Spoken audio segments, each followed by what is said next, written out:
तर दक्षिण आफ्रिकेविरुद्ध भारतीय संघानं अभूतपूर्व कामगिरी केलेली आहे आणि त्यामुळे संपूर्ण देशभरात जल्लोष पाहायला मिळतोय। ऐतिहासिक कामगिरी साकारल्यामुळे देशभरातून या महिला संघावर कौतुकाचा वर्षाव होतोय। अधिक माहितीसाठी आपण जाणार आहोत आमचे प्रतिनिधी ओम देशमुख यांच्याकडे। ओम, आपण पाहतोय सर्व स्तरातून आपल्या महिला संघावर कौतुकाचा वर्षाव होतोय, काय वातावरण सध्या पाहायला मिळतंय?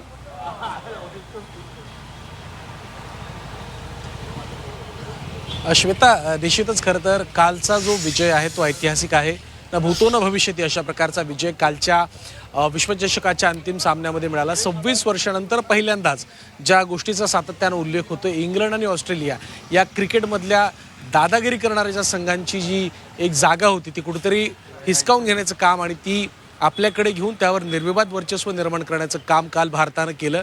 अर्थात महिला विश्वचषक आणि त्यात मिळालेला हा विजय निश्चितच खूप मोठा आणि महत्त्वाचा आहे। आपण सध्या शिवाजी पार्क परिसरात आहोत। शिवाजी पार्क क्रिकेटची पंढरी म्हणून ओळखलं जातं। अनेक क्रिकेटचे मोठमोठे खेळाडू या ठिकाणी तयार झाले, ते इथूनच खरं तर मोठे झाले। सचिनसुद्धा यातलाच एक भाग आहे आणि क्रिकेटच्या या पंढरीतल्या काही लोकांशी आपण बोलण्याचा प्रयत्न करूयात की कशा पद्धतीनं काल आपण पाहिलं असेल की एक ऐतिहासिक आणि अविस्मरणीय सामना झाला। भारतानं विजय मिळवला। 26 वर्षानंतर एक खूप मोठा विजय भारताच्या नावावर आला। काय वाटतं, क्रिकेट प्रेमी म्हणून पहिली प्रतिक्रिया काय? क्रिकेट प्रेमीमध्ये म्हणून मी इंडियाच्या टीमला अभिनंदन करतो आणि क्रिकेट हा मुलींचं क्रिकेट असल्यामुळे लोकांनी चांगला प्रतिसाद दिला आणि अजून प्रतिसाद द्यायला पाहिजे असं मला वाटते। काही मुली आपल्या मुलांच्या पेक्षा पण काही कमी नाही आहेत आणि त्यांचा जो कालचा क्रिकेट बघितल्यानंतर असं वाटलं की आता इंडिया काय आपले मुलींची पण काय पाठी राहिलं नाही आहे आणि त्यामुळे प्रत्येकाने हा क्रिकेट बघायला पाहिजे आणि मुलींना प्रोत्साहन दिला पाहिजे आणि मी परत एकदा आपल्या इंडिया टीमसाठी अभिनंदन करतो आणि एक चांगलं क्रिकेट खेळत राहायला पाहिजे आपलं इंडियन क्रिकेट आणि मुलींनाही प्रोत्साहन दिलं पाहिजे सगळ्यांनी। हेच का खरं तर कालचा सामना हा शेवटपर्यंत अटीतटीचा होता। खूप रोचक असा सामना झाला।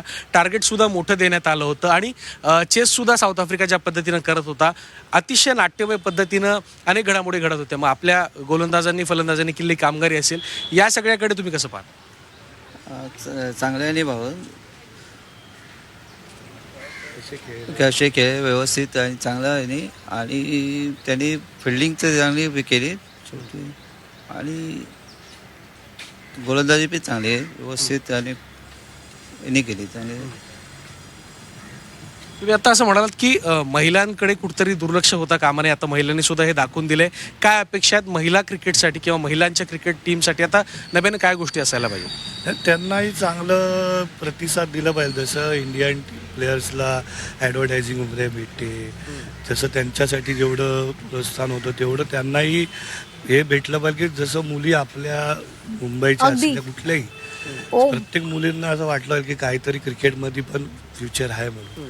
काय होतं, ज्या मुली खेळत आहेत त्यांच्यासाठीच होतं, पण आता जसं बघायला गेलात मग इथे की जर 100 मुलींमागे मुलांमागे 20 मुली आहेत तर तसं 20 नाही 50 पाहिजे, 100च्या 100 पाहिजे।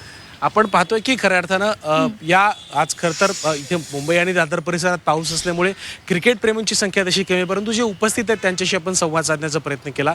निश्चितच आनंद व्यक्त करण्यात येतो, मात्र अपेक्षासुद्धा अशी आहे की आता मुलांपेक्षा मुली देखील कुठेही कमी नाही आहे, त्यामुळे महिला क्रिकेटवरती सुद्धा आता तितक्याच पद्धतीनं फोकस असायला पाहिजे, त्यांना सुद्धा त्याच सोयीसुविधा आणि त्या पद्धतीची सगळी वागणूक दिली गेली पाहिजे अशी अपेक्षासुद्धा व्यक्त करण्यात आली आहे। श्वेता, अगदी ओम, आपल्या सर्वांचं स्वप्न त्यांनी साकारलेलं आहे, त्यामुळे येत्या काळात खरोखरच त्यांच्याकडे जास्तीचं लक्ष दिलं जाईल आणि समान वागणूक दिली जाईल अशीच अपेक्षा आपण सर्वांनी करूयात। धन्यवाद दिलेल्या सविस्तर माहितीसाठी।